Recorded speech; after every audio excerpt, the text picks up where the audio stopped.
Tabi, is that finished? Yes, it is, yeah. All right.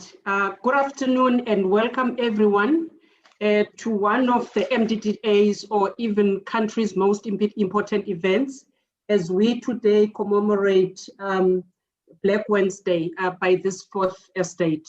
Before I hand over to Tabi. Tabi? Yes, yeah. Yes, ma'am.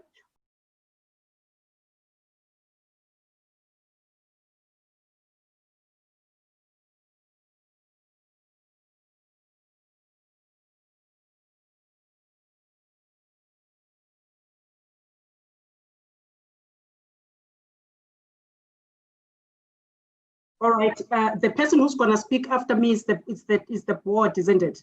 That's correct. On health journalism and reporting, data journalism, and so forth. So this is the continuation of the day, and I will hand over to the board member, Mr. Hlengani Matebula, to welcome the participants and the panelists. Thank you very much. Over to you, Mr. Matebula.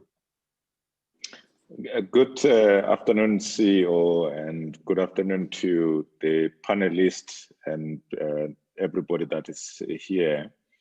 I unfortunately can only see a black screen. Maybe it's because we are celebrating Black Wednesday. Program Director, Ms. Mary Papaya, Deputy Minister Kekana, and the CEO, as I have already acknowledged, Press Ombuds, Ms. Pippa Green, the Media Monitoring Africa Director, Mr. William Baird, our Sophie Mkwena, SABC Foreign Editor, NRF and CRF, a President, Mr. Kola Nozwau, AP Chairperson, Wandile Fana, media colleagues, ladies and gentlemen. On behalf of the board of MDDA, I express our sincere gratitude for your attendance and participation in this important session as we seek to engage on new trends, fake news, and disinformation as threats to media freedom, development, and freedom of expression. It was on this day, on the 19th of October, 1977,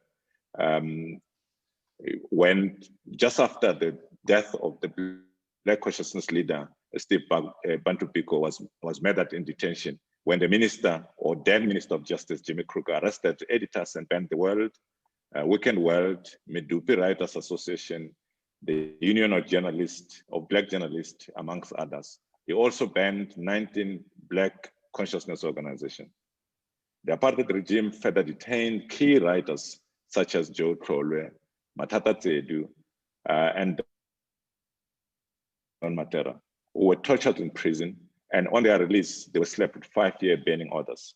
Over time, commemoration of Black Wednesday has been used to highlight the plight of media, independence and freedom and diversity. Colleagues, in this present day, we face a new enemy that preys on journalists through cyberbullying, online harassment, trolling, and disinformation, dissemination of disinformation. This enemy is well aware of the power and influence of the internet and uses it to create fear and silence journalists. It is in this respect that as the MDDA, we took a conscious decision to commemorate Black Wednesday by focusing on new trends that are a threat to media freedom, development, and freedom of expression. Deputy Minister Kekana, the emergence of digital technologies and social media have had a profound impact on the traditional use of media. As such, issues pertaining to media freedom continue to be as important today in the face of these trends that threaten traditional jobs, result in proliferation of fake news and disinformation, as well as blurred lines created by social media and the gig economy. This invariably results in the loss of institutional memory, plurality of voices, context, and much needed experience in the newsrooms. A recent report titled Online Harassment of Journalists, Attack of the Trolls, the Reporters Without Borders detailed the growing incidence of online harassment as disinformation strategy, as well as how censorship bots and trolling of journalists are a deterrent to media freedom in this digital age. These issues are key to our engagement today. Earlier this morning, as the CEO has indicated, we held a masterclass under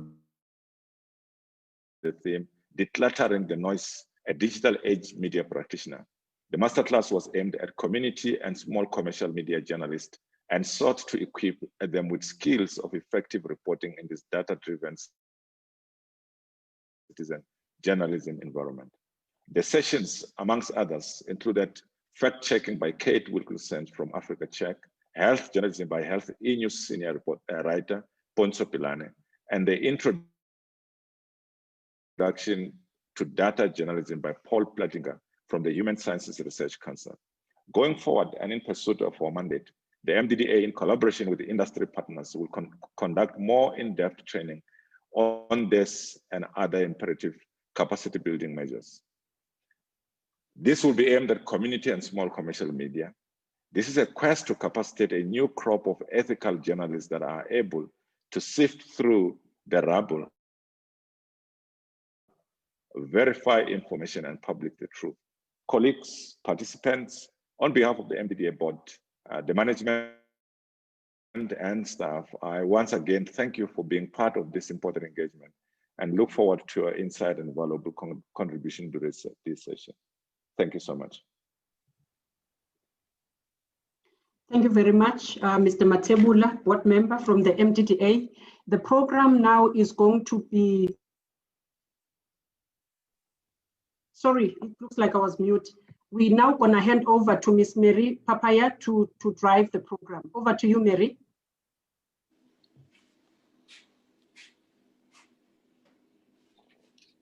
Thank you, CEO. Good afternoon, the Deputy Minister, our esteemed panel, ladies and gentlemen. My name is Mary Papaya. I am the Chair of Media Freedom at the South African National Editors Forum. Welcome to this important engagement as we commemorate October 19. Our objective is to encourage robust engagement, debate, highly interactive and dynamic discussion with our speakers who will give us input on fake news and disinformation, a threat to media freedom, media development, and freedom of expression. Today marks a historic day in our democracy, and this event throws light on our dark past. The events of October 1977 have been well documented, as we heard from our speaker before. Fast forward to 2020, and in a world under COVID, our world has been thrown into a stranglehold of misinformation and disinformation, where content of all kinds, overt and covert, and from a variety of quarters, specifically designed, targeted, and enabled to manipulate and steer narratives in a particular direction. Is this good for our democracy, where we come from and where we were in 1977? Is this good for journalism? Is this good for the public trust? Is this good for development? Welcome to our esteemed panelist, the Honorable Deputy Minister of Communications and Digital Technologies, Ms. Pinky Kakana, Ms. Sophie Mokoena, South African Broadcasting Corporation Foreign Editor, Ms. Pippa Green, Press Ombudsman from the South African Press Council, and Mr. William Bird, Director, Media Monitoring, Africa. So to begin, I'm going to ask a list of 3 interconnected questions, and we will start with the Deputy Minister. I ask all of our panelists, can you briefly share your thoughts on Black Wednesday and its impact on democracy and freedom of expression, as you know it, and some of you have experienced it? What in your mind are the consequences of the disinformation crisis to our democracy, given the context of Black Wednesday and our country's past? And lastly, in your opinion, how has misinformation and disinformation evolved under the current COVID-19 context? Thank you, and let's begin with our Deputy Minister.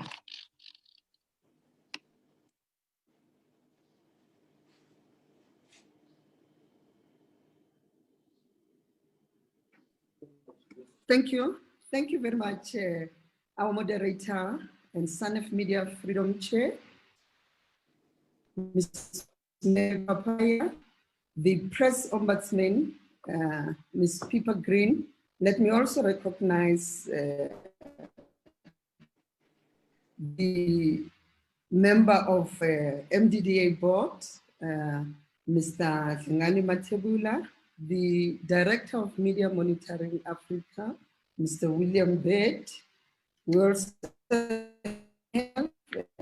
SABC Foreign Editor, Ms. Sophie Mukwena, and our NCRF President, as well as who are also part of us. Program Director, I'm told I'm going to do a keynote speech, and I'm also going to touch on some of those things that you raised in your questions. The year 1977 was the year Black consciousness heroes was arrested under Section 10 of Apartheid Government's Internal Security Act and murdered in detention in September. Then, about a month later, on October 19, the then Minister of Justice, Jimmy Kruger, under the very same Section 10 of the Apartheid Act, arrested editors and banned the Weekend World, the church publication, Pro Veritate, Midupi Writers Association, and the Union of Black Journalists, as well as 19 other Black consciousness organizations. And further, the apartheid regime detained key writers, Joe Tolwe, Matata, Don Matera, who were tortured in prison and given 5-year bans on their release. The board member has also indicated. The media gag was to stop journalists from trying to expose the regime, and so that day was deemed Black Wednesday. October 19th is now annually marked to observe and highlight media freedom and an analysis of the status of media independence. The right to press freedom and freedom of expression was a not negotiable outcome of our struggle for political freedom. At the International Press Institute Congress in 1994, Nelson Mandela said, and I quote, "A critical, independent, and investigative press is the lifeblood of any democracy. The press must be free from state interference. It must have the economic strength to stand up to the blandishments of government officials. It must have sufficient independence from vested interests to be bold and inquiring without fear of failure. It must enjoy the protection of the Constitution so that it can protect our rights as citizens," close quote. Black Wednesday reminds us of the importance of real independence of the media as a fundamental cornerstone of democracy. The notion of fake news has gained great currency across the world in intergovernmental policies and regulation. Some believe fake news is the old media practice of disseminating false information that was somewhat dealt with by the League of Nations in the 1930s. Others see fake news or disinformation as a new threat and challenge to democracy and the international order because it behaves and operates differently. The commemoration of Black Wednesday takes place during an important time in the department's calendar as the information technology sector observes Cybersecurity Month. It is therefore fitting that the department is invited to this engagement today as the media industry deliberates on fake news and disinformation as a threat to media freedom, development, and freedom of expression. Spreading lies and information that is untrue is definitely not new, but with the rise of digital media, it spreads easily and quickly. It goes without saying that technology has eased the news reporting.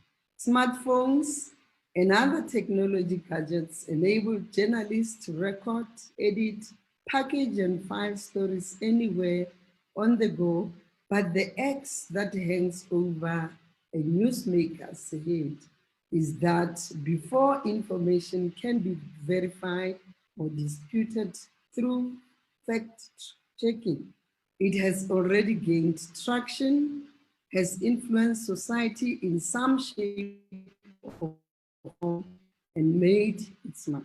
Sometimes program director, the story shared by the public matches the media report, sometimes not. And the latter is when the credibility and reputation of the media is impacted. Media houses have effectively lost the ability to control the public dissemination of information and thus to set the public discourse and influence the narrative. The digital revolution has also fueled the great rush to convergence as the media landscape has a continuous cycle of development of new technology-based platforms and products.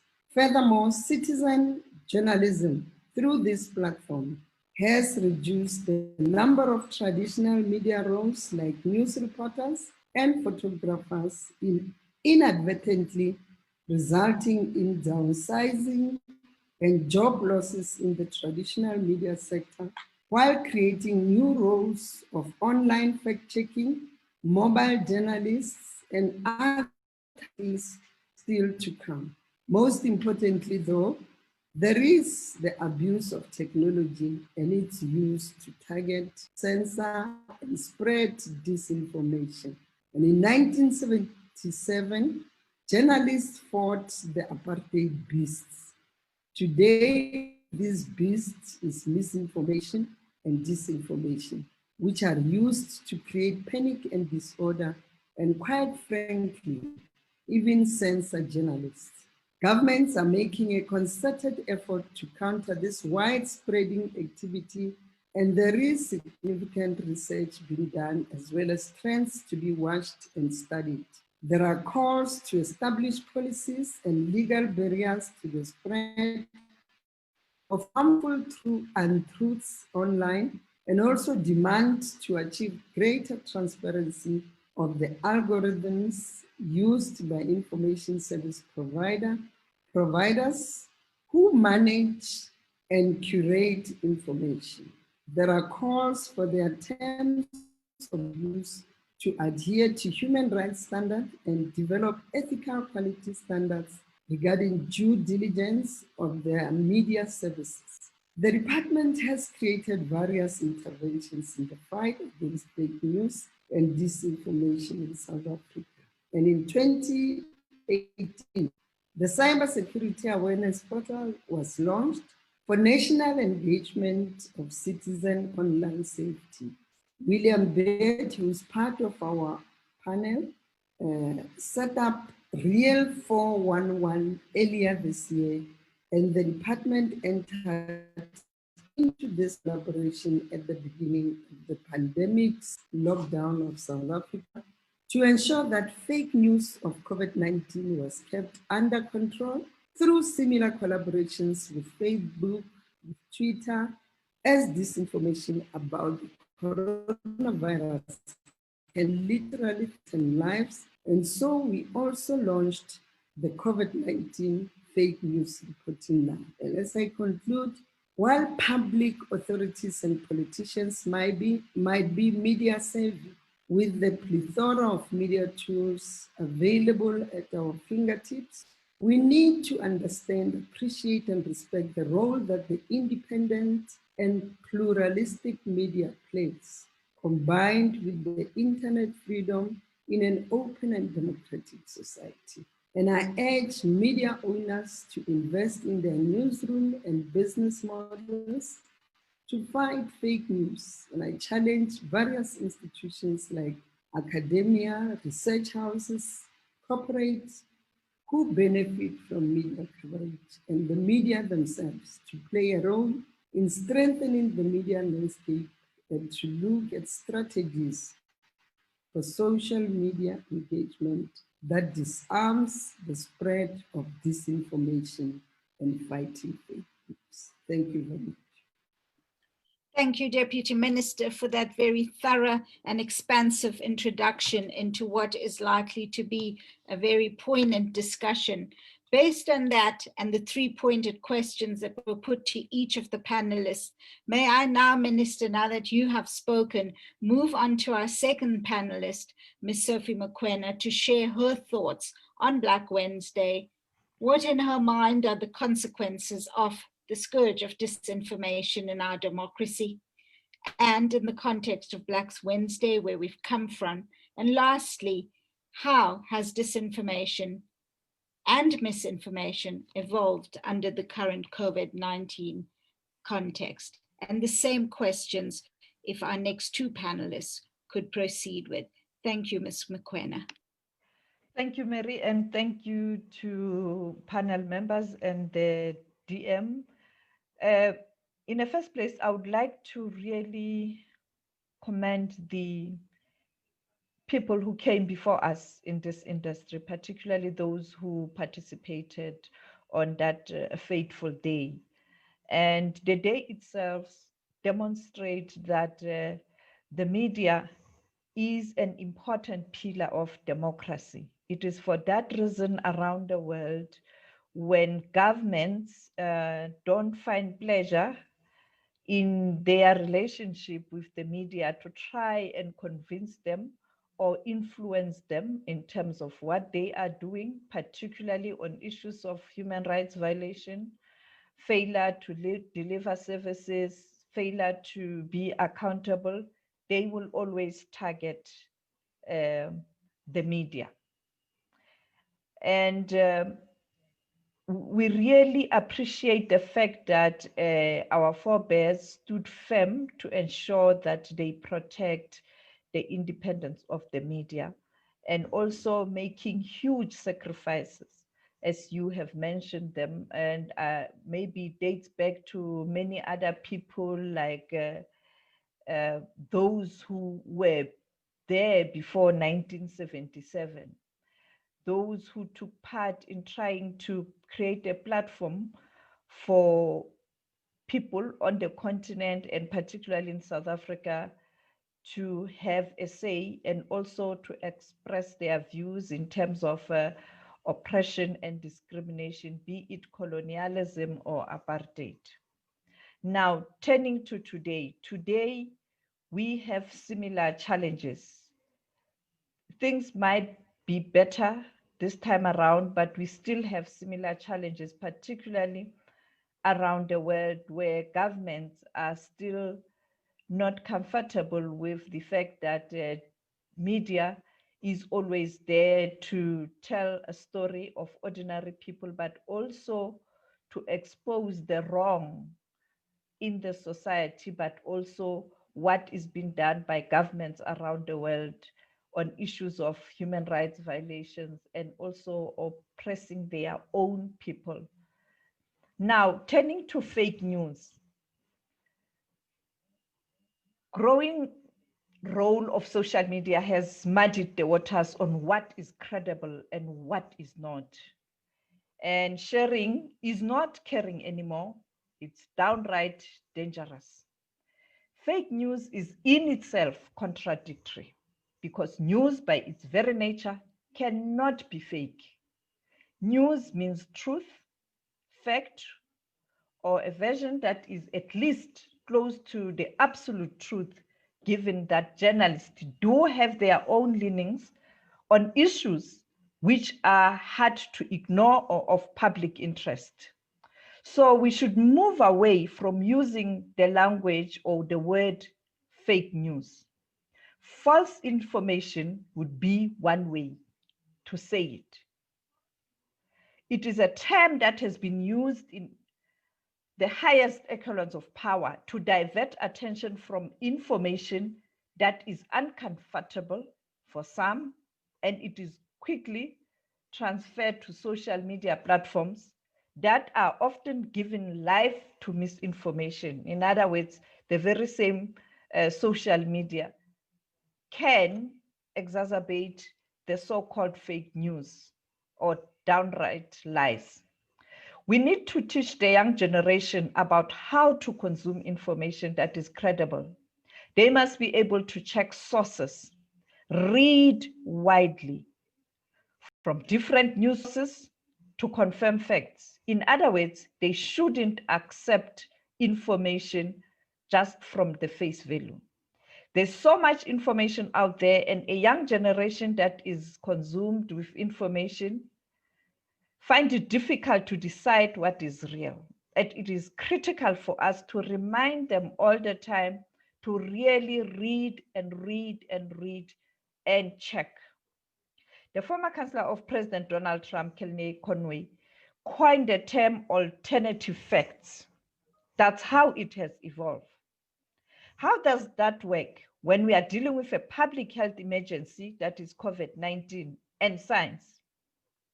And a very influential person decides to call misinformation alternative facts. What, for example, would be an alternative fact to the sky being blue? The sky is blue. Media find themselves in an uncomfortable position where they have to call out blatant lies and misinformation, which has political purpose by nature. In the United States, for example, some news networks have decided to take sides in the political debates and perpetuate misinformation, which does a disservice to citizens being able to make informed decisions around climate change and also around many other important issues that are currently affecting the world. It has endangered the well-being of journalists, the very same fake news, who are accused at times of taking sides when they report facts. And the danger is that if we are living or continuing to live in a post-fact society, then we are on a slippery slope. And also, we are contributing towards creating chaos and disruption, whatever the form that might take. In other words, at times we can see unrest because of fake news that can lead to loss of life. The UN earlier this year launched the Verified initiative, which aims to flood the digital space with facts amid COVID-19 crisis. Verified is an initiative aimed at delivering trusted information, life-saving advice, and stories from the best of humanity. The initiative also invites the public to help counter the spread of COVID-19 misinformation by sharing fact-based advice with their communities. Therefore, it is the role of the media to ensure that we continuously educate the nation about the dangers of fake news. The apartheid regime had its contribution in establishing a solid fake news. Maybe then it wasn't called fake news, but they had their own way of misinformation or sharing information that was not correct or counter truthful information. When you look at the Iraq war in 2003, fake news was called embedded journalism. It was fake news because then the administration, the US administration, took a decision to communicate a particular narrative in terms of what was happening in Iraq and their interest, but also the outcome of the war itself. And therefore, fake news is not new. It has been there. It has evolved.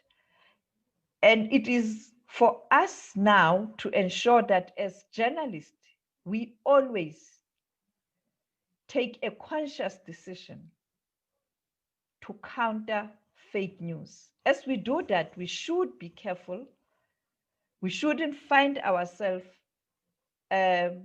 stifling democracy and debates, but also freedom of information and press, and also to try and counter what ordinary people in communities are facing or what they want to tell us. Therefore, the only remedy is to verify, verify, and verify. Unfortunately, COVID-19 impact on media has created a fertile ground for fake news to flourish, because we see media houses closing down, retrenching people, and therefore it will be very difficult at this time for media houses to be able to verify or to do the work that they are supposed to do with the current capacity in different newsrooms. Therefore, I think it's up to the nation, the continent, and the world to ensure that they continue to support the traditional media, because without traditional media, we will be victims of fake news. I thank you. Thank you, Ms. Mokoena. Certainly critical issues around the impact of COVID on the newsroom and journalism as a whole, but more importantly, the consequential impact of misinformation and disinformation on the news work that journalists are doing. Let's now move to hear from our press ombudsman, Ms. Pippa Green. Thank you, Mary, and good afternoon, everyone on the panel. And I think that largely I agree with what has been said before by Sophie and by the Minister. I just wanted to add a couple of things. The first question about what the significance of 1977 was, I think it's important to realize that really it was it wasn't a targeted attack on the media as such. It was an attack on political opposition. So if you'll recall, there were 19 anti-apartheid organizations, most of them Black consciousness banned at the same time. The Black Wednesday came just over a month after Steve Biko had been murdered by police in detention. So it was really about a political milieu that gave rise to that. Things got worse after 1977 throughout the late 80s. I wasn't working as a journalist then, but I was in the mid to late 80s. And when those very successive states of emergency were declared, at the very end, it was even a crime to report on what was defined as unrest without police permission. So you couldn't really walk around with a notebook or a camera in your hand because you risked arrest or getting beaten up. It was part of when authoritarian governments come under that kind of pressure, so one of their first targets is the media. So we really owe a debt of gratitude to the fact that there were journalists who kept reporting going during that time. Not only the 70s, said that generation of Joe Tlolwe and Percy Koboza and Agri Cluster and Matata and others during the late 70s, but later on as well, particularly with the what was called then the alternative newspapers, Freya Weekblad, Weekly Mail, and New Nation under Zwelaki Sisulu, who broke stories that were critically important, such as the stories about the death squads based at Vlakplaas, the police arming of what was then Inkatha in KZN, stories about letter bombs, etc., that were killing and maiming people who were considered political opponents. And it wasn't, if you look at some of the TRC testimony that was delivered in the late 1990s, it wasn't that the mainstream media didn't know about this. Dirk Coetzee, for instance, who was one of the commanders at Vlakplaas who kind of turned coat, actually went to some of the mainstream media with the story, and he was just chased away. One reporter who was then on the Star, the crime reporter, wrote about him that he was a psychopath. It later turned out that the particular crime reporter in question worked for the security police. So there was an attempt always through those years to keep the role of journalism and reporting alive, and we need to be very grateful for that. On the second question, Mary, on the fake news and disinformation, I think the word that Sophie used, verification, is really critical. In the Elements of Journalism, this important little book, which I don't know if you can see, by Bill Kovach and Tom Rosensteel, they pull out, they identify 10 elements of journalism, and to me the 5 most important are: journalism's first obligation is to the truth, its first loyalty is to citizens, its essence is a discipline of verification, its practitioners must maintain an independence from those they cover, and it must serve as an independent monitor of power. Now, the question of verification is, it's not about whether, a lot of journalists ask about objectivity and impartiality. I don't think that is really possible, given particularly where we all come from. But I do think that what distinguishes journalism from other forms of communication is in its method. And the method of journalism has to be verification. So a lot of complaints I have, for instance, are people who think they know the truth. They assume a grand narrative. Oh, there was state capture. Oh, there was this. But they don't actually look at the details. And often in that, they make mistakes. But verifying news is really important. Obviously, this now competes with what's going on social media. You know, clickbait, rumor, and outright lies, which are on. So, for instance, we saw the Bell Pottinger campaign against, you know, when the Guptas became exposed through the Gupta leaks, which was done by journalists, that ended up being traced to a PR company based in London. There was a really interesting article in the New York Times this weekend on the First Amendment, our equivalent of Section 16 of the Constitution, where the writer Emily Bazelon points out that while freedom of speech was founded in an environment where constitutionalists believed that good ideas would triumph in an open marketplace of expression, this is not necessarily the case today. So, for instance, in the US, social media platforms are used by right-wing news organizations to deliberately spread misinformation. One such example is that one of them, one called Sinclair, ran an online interview with someone saying that Dr. Fauci, the head of the Center of Disease Control, had manufactured the coronavirus. Last night, CBS News, their documentary TV program 60 Minutes, ran an interview with Fauci saying that he now has to have federal guards because he's had so many death threats. So the gatekeepers of news today are not so much the traditional news editors and subs and editors that we all grew up with, but it's actually Facebook and Twitter and Google, which is quite worrying. And these have also been used to spur ethnic hatred in certain respects. Just to end up on this particular issue, 2 points. One is that Maria Ressa, the journalist, the Filipino editor who was arrested recently on 8 counts of what's called cyber libel, she says for a story that she didn't write or supervise, points out that if you don't have facts, facts matter. If you don't have facts, you don't have a democracy. So you really need to know what you're dealing with. So journalism becomes more, not less important. It's very hard in these days of financial decline to do that, and we need to find different ways of doing it. The New York Times is one of the few publications where both the stock price and the number of subscribers have gone up, and that's really because you know what you read there. You might disagree with their editorial view, but what you read in the reported columns is basically credible and accurate.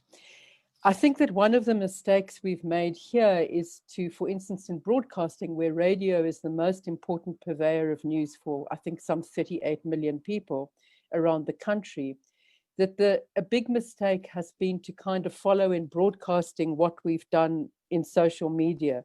So we've turned a lot of the news and current affairs shows into talk shows, which means that the callers in are not, you know, they say what they like, they're not verified. It's a great pity when we live in a country as diverse and as unequal as ours. So, for instance, Senekal blows up, but we really haven't had much reporting on rural areas, and that's because there are no radio reporters anymore who are doing that work. The newsrooms are tight and lean, and the reporters are pressured to a kind of a breaking point. So they're not able to do that kind of investigative work anymore, and we need to find a way to do that. And on the last thing about COVID, well, my example about the disinformation in the United States, there are plenty of examples like that. I do think that it's been a testing time for us. And when the first regulations came out, but I don't agree, what I was going to say is that I don't agree that we should criminalize misinformation. I don't think it's a productive way to go about it. I think that we need to strengthen journalism.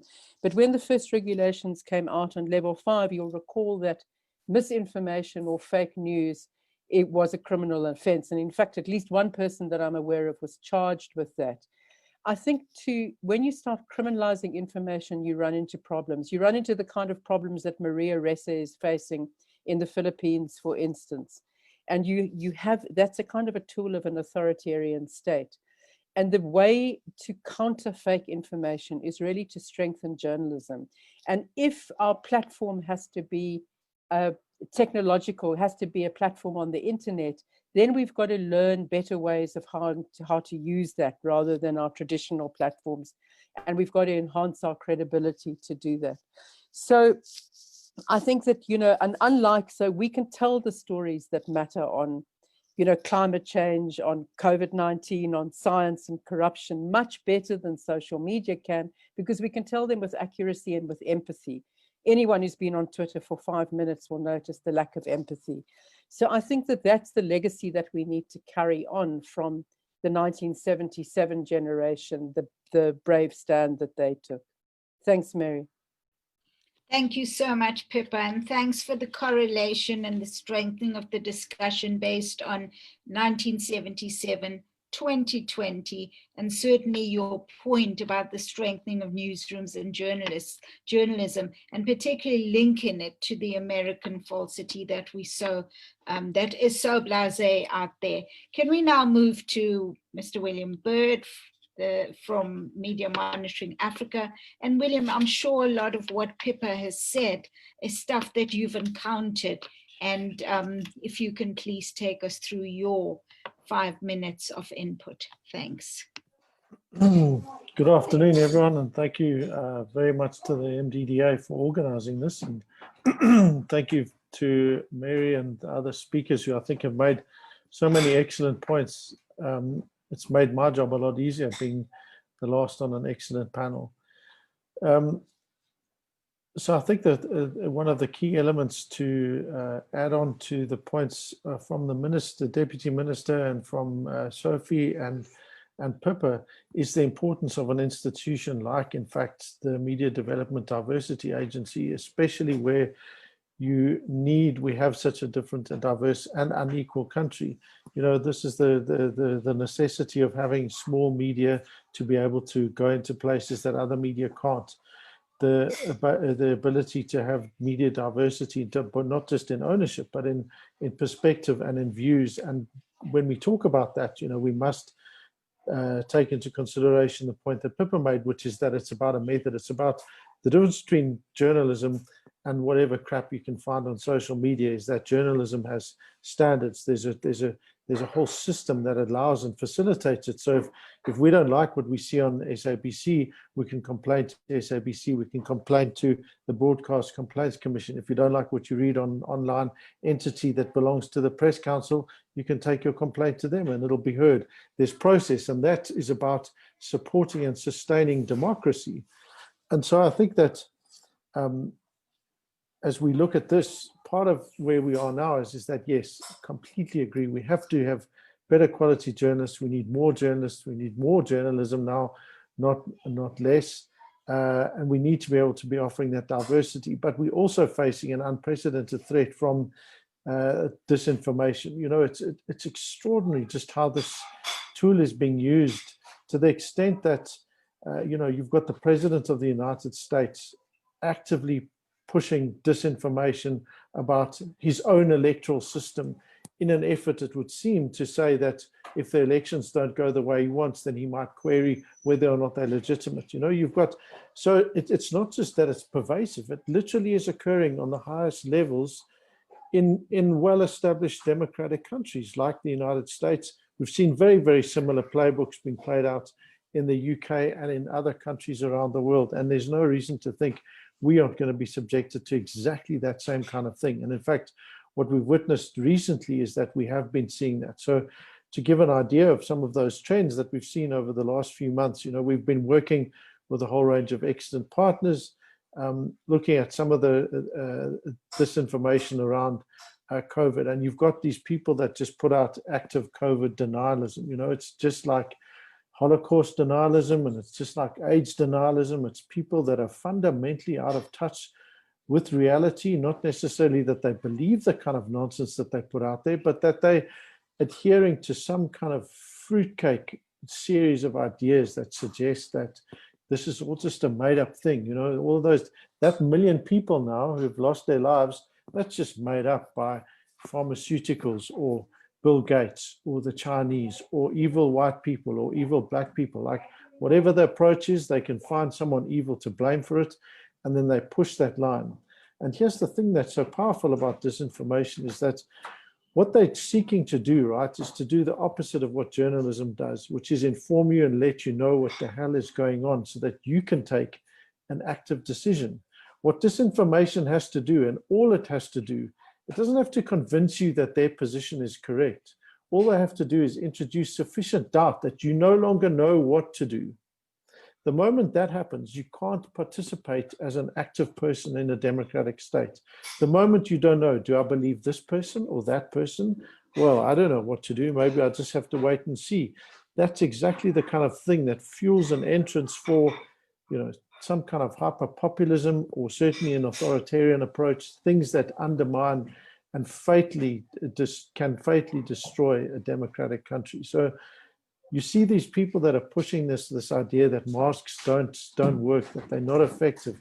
You know, you're seeing things that the vaccines are being invented by Bill Gates and all of these others to do this. And of course, the thing that's powerful is that they have elements of truth to them. So of course, when the COVID pandemic first broke, there was no clear evidence on masks. There was no one saying you need to wear them. So people now go and they cite those things and say, oh, you see, masks don't work. The World Health Organization said they didn't. Now we're saying they do, right? And what they're doing is just creating that level of doubt. So then on top of that, you've then got politicians, again, senior public officials throughout the world, across, you know, varying ranges of levels of superiority or status, actively destabilizing and undermining the media and media credibility. So when politicians attack and undermine journalism, let's be clear, they're doing exactly the same thing and using exactly the same tactic that the apartheid regime used that we're commemorating this day. They're trying to destabilize in order to discredit, to get you to go, well, I don't know whether or not I should believe them. At the time, they were saying, don't believe them because these are evil communists. Or in Pippa's example, these people that are telling these stories are psychopaths. You know, you can't possibly believe them. No, the police didn't do this. Of course not, right? But in fact, that's the same playbook that's now being used by politicians when they seek to deliberately undermine media credibility. When they say, oh, it's all fake news, they're doing it not because it genuinely is, but they're doing it to deliberately undermine and force you into a position of not knowing. So when we think about like what we can do about this, yes, we must strengthen journalism, no doubt, and all of the things that have been said. But we also need to find increasingly more powerful and active ways of dealing with our social media platforms, considering that South Africa, you know, we think we're a great country and we've got lots of good things, but to people that run these multi-trillion-dollar entities in the States and in Europe and all the rest of it, we hardly feature, nor should we in terms of our democratic dispensation. So a lot of these things are our issues. So we need to work together as civil society, as media, and as government and the social media platforms to develop more effective ways of trying to combat disinformation. Because let's be clear, If we allow this to continue, and when we don't openly criticize politicians that undermine media credibility, the things that makes them even more short-sighted than they ordinarily are is that, of course, what they're doing is undermining the very position that that gave them their status to begin with. So when Donald Trump attacks credible media, he's not just undermining journalism in the States, he's undermining the very democratic system that put him in that position of power. And this is what we need to remind all of those people that do those things. So, you know, the challenges are absolutely enormous. We've got an incredible amount of amazing things that our journalists have done and will continue to do in South Africa. We've got one of the most progressive approaches, certainly on the continent, to media freedom. And we need to protect and support our government in continuing to push that progressive approach to dealing with media freedom. You know, unlike many countries, our government didn't say, oh, we're going to outright ban all of this stuff. You know, they could easily have done that, but they didn't, right? And we need to support that, and we need to make sure that we build on what is an incredibly powerful and beneficial bedrock of media freedom. Thank you. Thank you, William. And certainly that links to what Pippa has been saying about strengthening media, and Sophie's question about input about fact checking, but also the key aspect around there is absolutely no need for criminalization of any particular aspect around misinformation, disinformation. I now want to, in the next 15 minutes, go back to each of you with very targeted questions based on your input.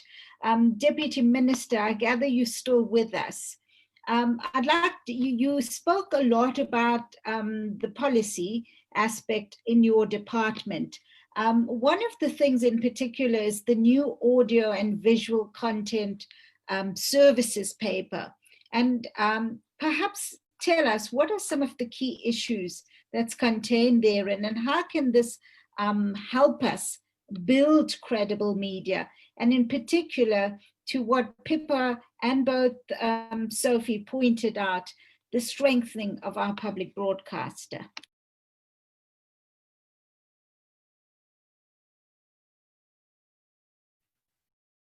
Thank you very much, Mary, and thanks to our panelists.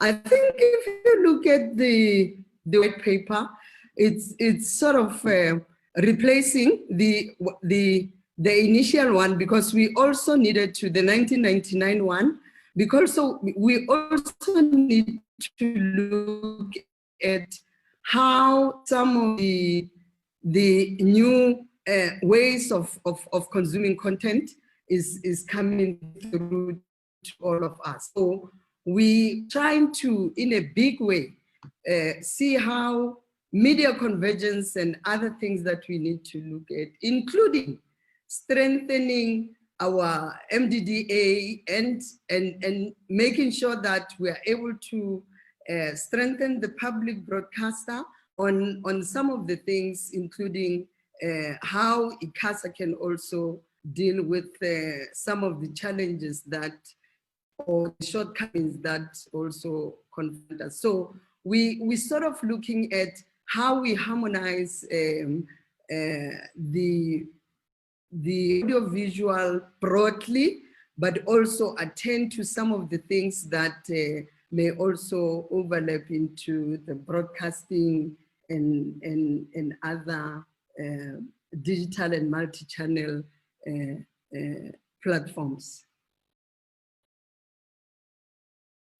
Thank you, Deputy Minister. As William points out, a very pertinent piece of legislation, and certainly something that, if well implemented, will have lasting impact on where we're at.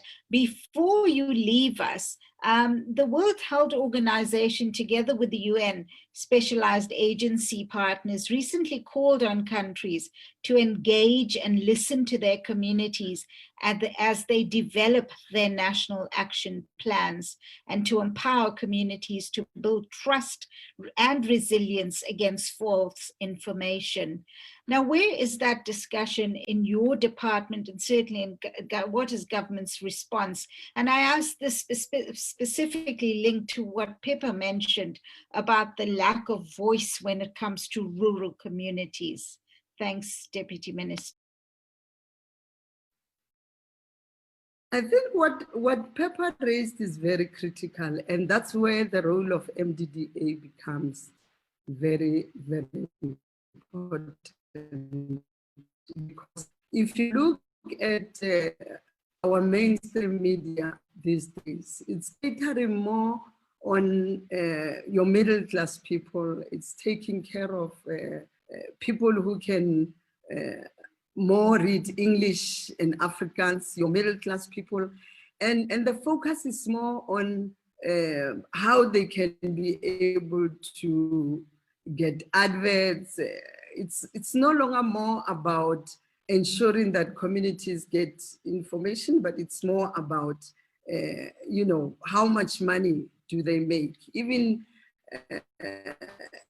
and one of the things that really becomes very critical is how then do we make sure that even people in Musina and other areas are able to get information that is carried by, I can just make a what is this, Mail and Guardian or any other, because some of these big newspapers don't reach some of these things. And the importance of MDDA then becomes critical, because you see, one of the things that we want media to survive, but also want media to be independent, is to make sure that our democracy also survives, because part of the role that media plays is to make sure that those who are governing should be held accountable by those who are governed. And it is through you, media, that you are able to say some of these things and expose some of these things and so on. But the challenge for now has been how the catering more middle income people than ordinary people. And that's why I believe that the role of MDDA is very critical. But also, we also need to look at how MDDA go about media literacy, including compulsory training on how to deal with fake news. So in as much as MDDA is responsible for media literacy, we should now make fake news one of the critical areas that they also look at. Of course, government is dealing with digital literacy, and now you see the two converging, because content is consumed in also on digital platforms, and that's one of the things we also need to look at. But one of the things I want to leave you with, Mary, as you'll be engaging with other members, not leaving the platform, I'll still be here. It's how do we make sure that we sustain the print media, newspapers. If you look at, especially in rural areas, even when people did not have libraries, even if they did not have all these things, little ones were able to just take newspapers and read and do all these things. Now, newspapers have suffered when radio came in, when television came in, when internet came in. Now, amongst us, we see the power of social media, but we know the role that newspapers played in ensuring that our people have media literacy among some of these things. So these are the things that we need to look at over, and these are some of the lessons we are learning through COVID, that online space has been more active than your ordinary way of consuming content. But how do we see print media through, given some of these COVID-19 challenges. Thank you very much. Thank you, Deputy Minister. And certainly I think the concern around the commercialization pre-COVID and then now the issue of sustainability is something that is being tackled not just internally, but in the media space as a whole. And talking about the media space, the journalism space, I want to move to Sophie Mokoena. You mentioned the fact around unbiased, factual and balanced news being the cornerstones of ethical journalism. Perhaps from your position, what are some of the aspects that journalists are falling prey to? And then certainly if you can give us some kind of strategies that journalists in high-pressured newsrooms, particularly the public broadcaster and other broadcasting houses, can use to combat the spread of disinformation, because information that's coming through to the newsrooms are there in totality, and sometimes it can be very difficult. What advice would you propose in this regard? Thanks. I think each and every newsroom must have strong gatekeeping, and people who are tasked with responsibilities around gatekeeping must do just that. But secondly, we are facing a challenge of capacity in the newsrooms, juniorization of the newsroom. Secondly, because of the economic crisis, retrenchments, and therefore it speaks to lack of capacity. It is important, for example, to ensure that your strategic positions in the newsroom don't remain vacant, because then you don't have people who are charged with responsibilities to ensure that you do a proper gatekeeping or you strengthen quality and content. Which brings us to the funding of the public broadcaster. I think for many years, many people have made inputs in terms of what can assist the South African Broadcasting Corporation to be a sustainable institution. For 26 years, I joined the SABC July 2nd, 1994. I've seen it all. And the main issue that leads to the public broadcaster having all these challenges and perhaps units and individuals not being able to do a proper work, it's the issue of resource, and that speaks to finance. And therefore, you have to look at how you finance your public broadcaster so that it does continue to do a proper job in the newsroom. We are able to have capacity and skills that are needed to ensure that there's gatekeeping and people who understand content with different expertise. For example, if you have your specialist desk, you know very well that those editors will have to ensure that there's fair coverage, balanced coverage, strong content and all that. And I think the very same formula must apply to other media houses. But if you don't have resources, it will be very difficult to do that. And I think my question all the time is, what is South Africa doing about this institution that belongs to the South Africans? What is business doing about this institution that belongs to them? What are politicians, particularly in Parliament, doing? The Portfolio Committee on Communications. How long must people continuously make a call for a better model for funding for a public broadcaster so that we can be able to do the proper job? And also business, why are you not investing in our own media, be print, broadcasting, independent and all that, so that you have this diversity? Why are we not doing it? If we want a sector that is flourishing, doing proper job, and also serving as well, that is the media sector, and doing the right things, let us invest in it.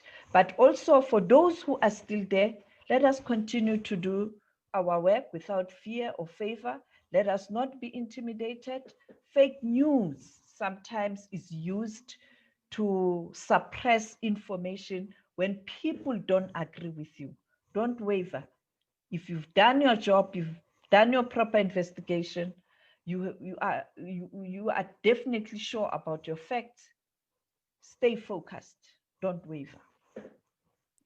Thank you, Ms. Mokoena. Certainly the key issues around sustainability, the skills deficit when you talk about juniorization, but also you're talking about matters of resources and capacity.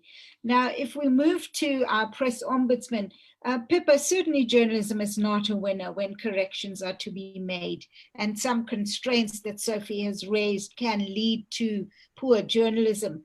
What then are some of the corrective action patterns you would recommend for journalists to employ in this particular scenario of COVID and also the plethora of misinformation and disinformation that we're facing? But added to that, some self-regulatory approaches that are being adopted by your office. Thank you. Thanks, Mary. I just at a sort of bird's eye view, first of all, to follow on from what the Deputy Minister and Sophie was saying, is that in a sense, looking at all media, that I think that it's true that the MDDA can play a really important role in rural areas. But that said, they're also the three biggest radio stations are Ukhozi, Umhlobo and Lesedi, as Sophie will know. And funding is a problem, but I can perhaps a radical and unpopular suggestion of mine is to look at how the resources are distributed between presenters and reporters, because I get the sense that the newsrooms are starved and that reporters are overworked. So people are not actually going out and doing the work. And in fact, Ankie Krach, the poet, who Sophie will know, used to work with us in the political team covering the Truth Commission. I bumped into one day during that sort of exercise period in level, whatever it was, 4 in Cape Town. And she said to me, why do we get no information from radio? We get absolutely no information on COVID-19 from radio. And I said, yes, that is true. So if radio doesn't do it, the other media won't follow on. That's number one. Number two, I think that that if we had developed science reporting, which is a speciality, it would also help. And I'm really in favor of that. On the self-regulatory measures, well, I can urge people to read the press code. We are in a process of talking to the BCCSA to have one umbrella code, for instance, like they have in Namibia.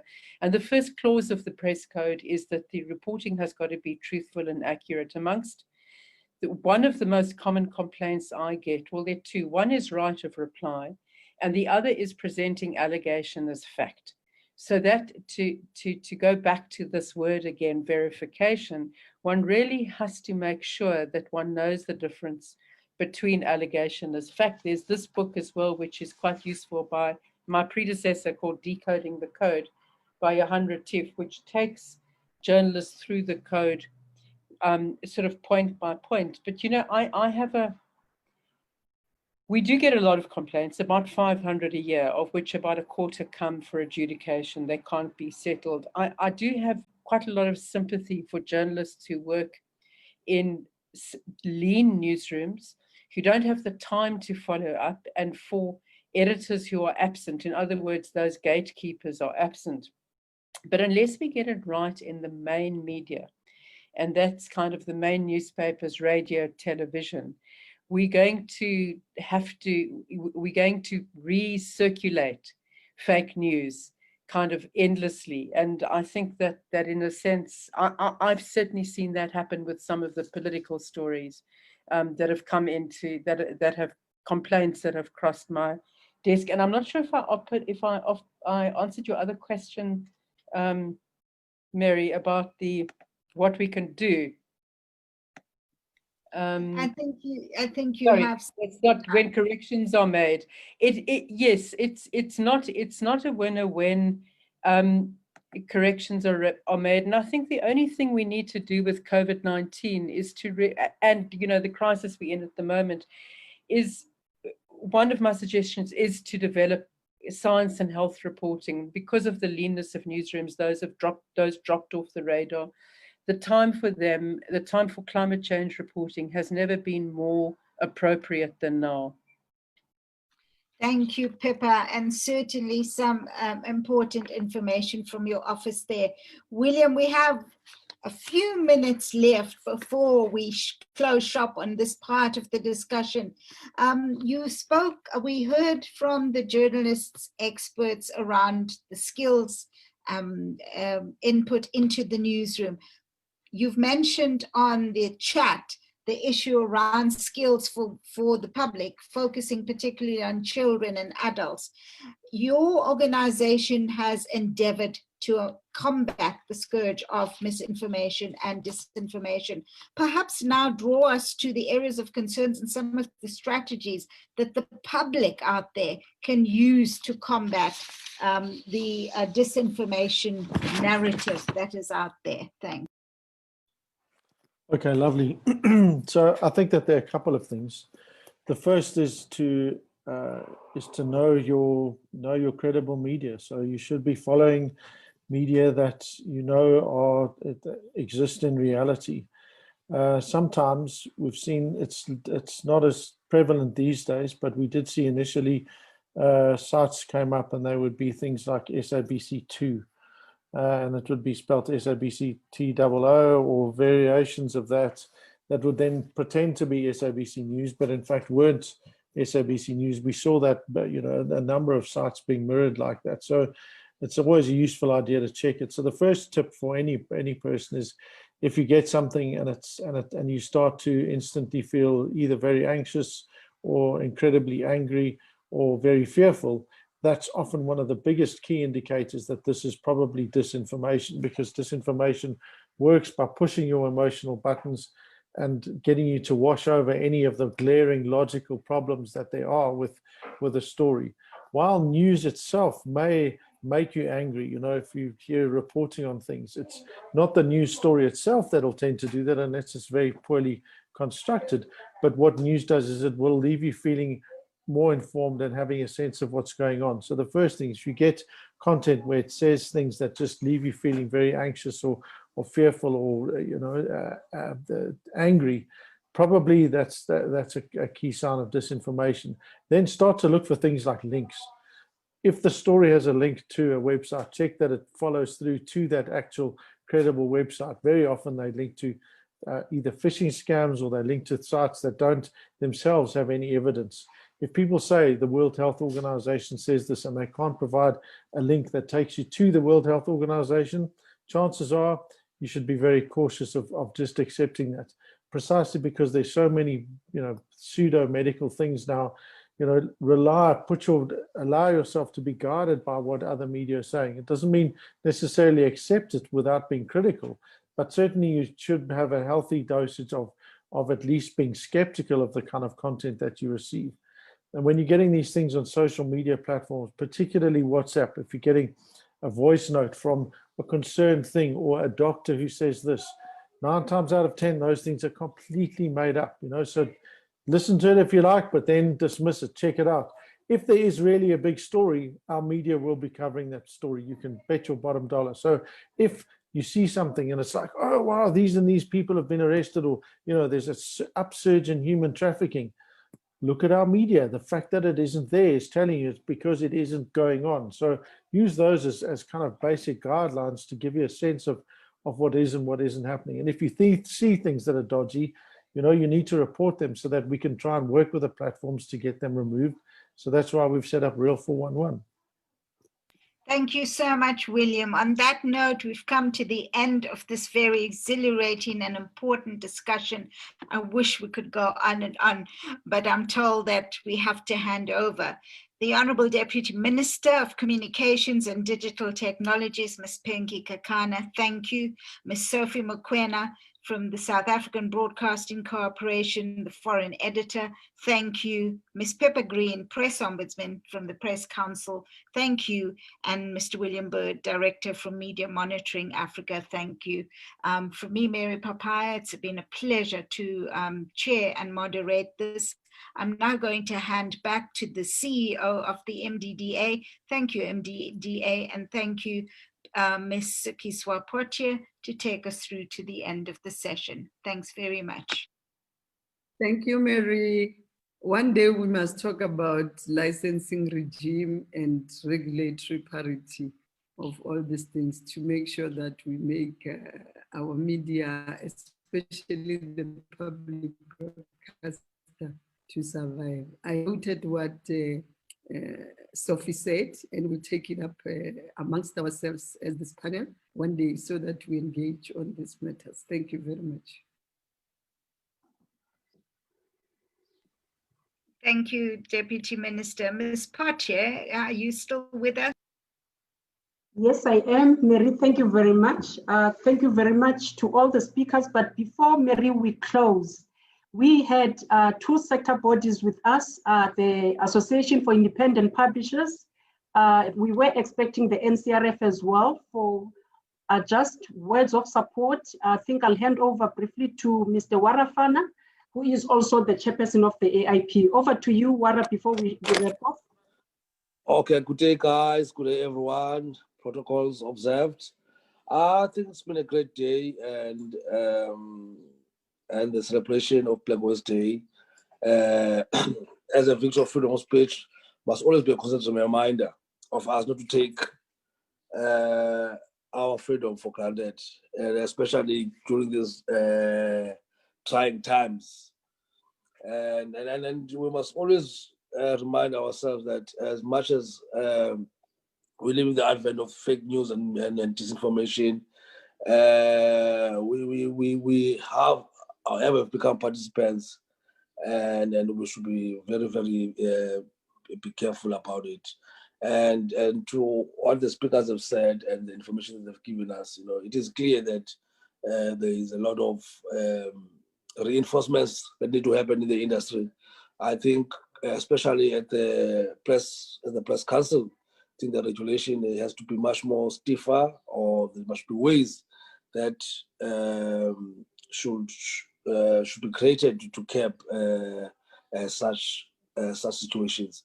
And I think it's also maybe with the minister and everybody else, is also to give a situation whereby the industry gets professionalized, and of course now we live in a situation where everybody says that everyone can be a journalist, and I think we need to separate ourselves from everyday journalists and professional journalists. And sometime there was a proposal at the press council that said that that we somehow maybe need to people have to write at some sort of a test to become journalists. And I think whatever outcomes and whatever situations, we should try by all means to really make our judicial body, the press council, strong. Also, just to finish that, we need also unity in the industry as well. As it stands, the industry as well is quite polarized. We have independent news running a renegade horse on its own, and I think that's not good for the industry itself. On the other side, we need, I think, with journalists as well, we need a situation whereby the industry itself has to be much more unionized and organized, because the interest of the holding company and the interest of the craft itself are totally different, and I think it's very, very important to scrutinize and hold accountable, especially the holding companies. I mean, we had a situation whereby now NSPAS was laying off a lot of people since last year, even before COVID. But then you have a situation whereby the CEO gets over 200 million, I mean, that's not all, it's not ethical, at all, and such should be challenged. That is why I think it's very important for the actual industry itself to be very, very unionized, And we also live in different times now. I mean, journalists see a lot of things, and some of them end up abusing substance abuse and living in depressive ways because of the job that they deal with. And measures in the newsrooms such as that there should be situations that help people like that, you know. So as we celebrate and commemorate Black Wednesday, I think a lot has been done, and I think a lot needs to be done. Thank you.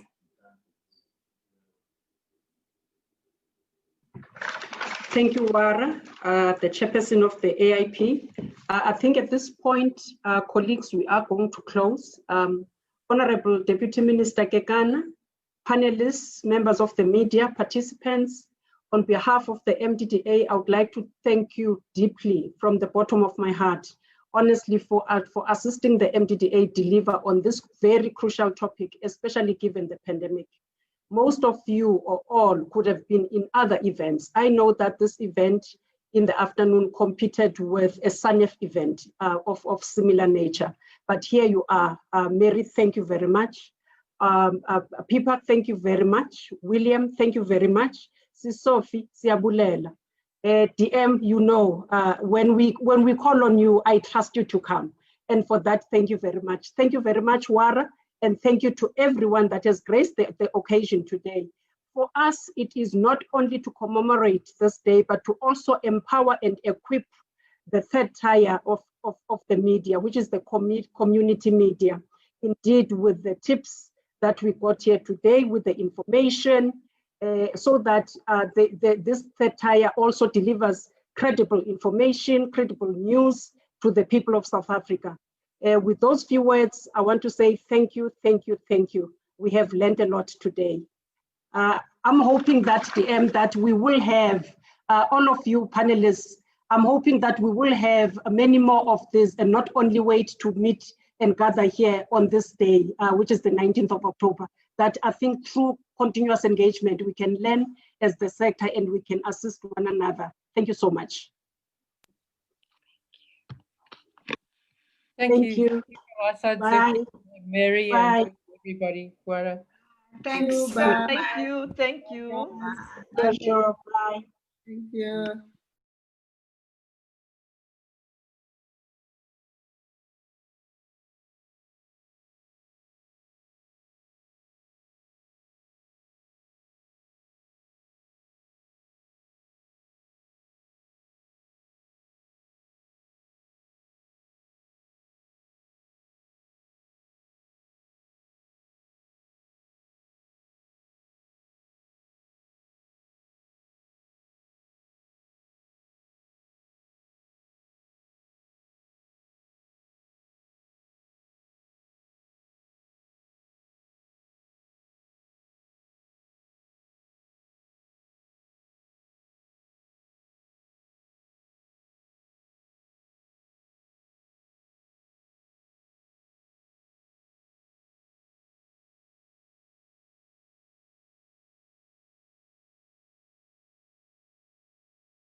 my story. And in my story, I said, I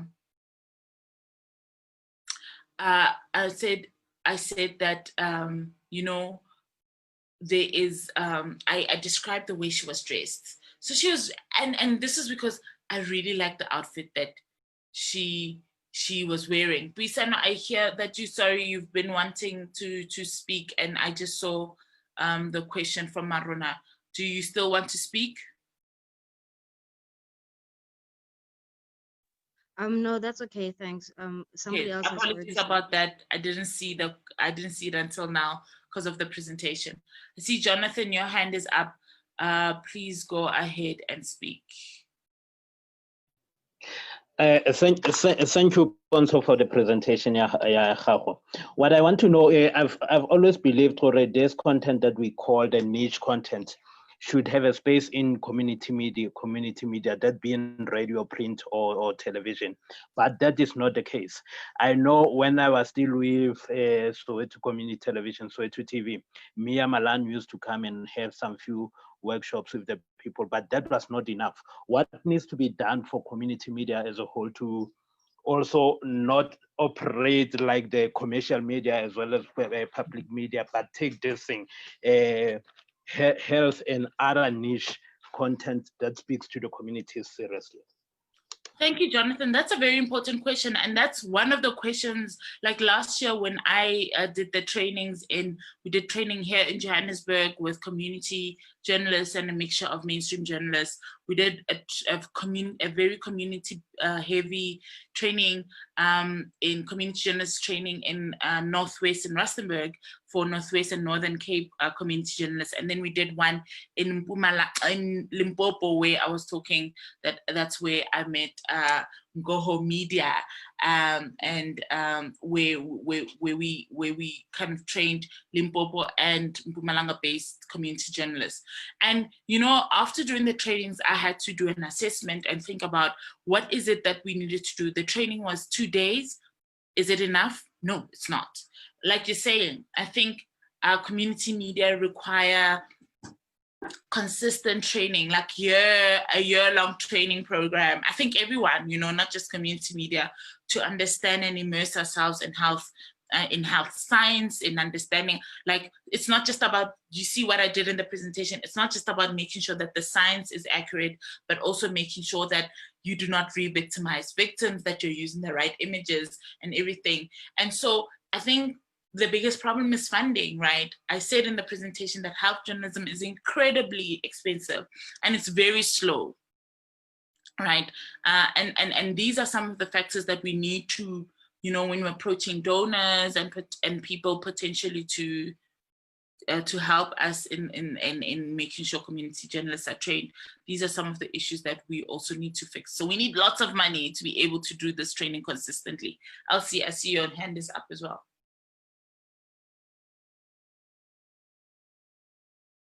You can go ahead, Elsie. Yes, Bonsiso. You know what, Nick? When you said that at times you need some funding and all that, there was this program that I was in last year. It's in schools, you know, and then Johnson & Johnson did some smaller writings, you know, these books for the girls on, you know, their cycle and all that. And there were some words that you find that I read them and I had to consult the dictionary, and sometimes the dictionary was not making sense to me, you know. I think Johnson & Johnson, it's another company that needs to be approached to say, we know that these are the things, these are the programs that you are running in schools and in hospitals, but we need to, you know, simplify the language, you know, let the language be at an understanding of that girl child. I understand they want to help the girl child, but at the very same time, the language, the booklet, it's helping. But now, will that grade 8, grade 10, you know, grade 12 girl understand some of the jargon that were put there, you know, the health words that were so tough? And then I was like, now, yes, we are teaching them, and then we are leaving them with this booklet. Now, how are they going to get to an understanding of it? So I think that's why even the community media comes into play to say, maybe we have such programs, you know, being it on radio, community radio, being it on our publication, to help them through, to read that into a simpler language. There's nothing to hide anymore about menstruation.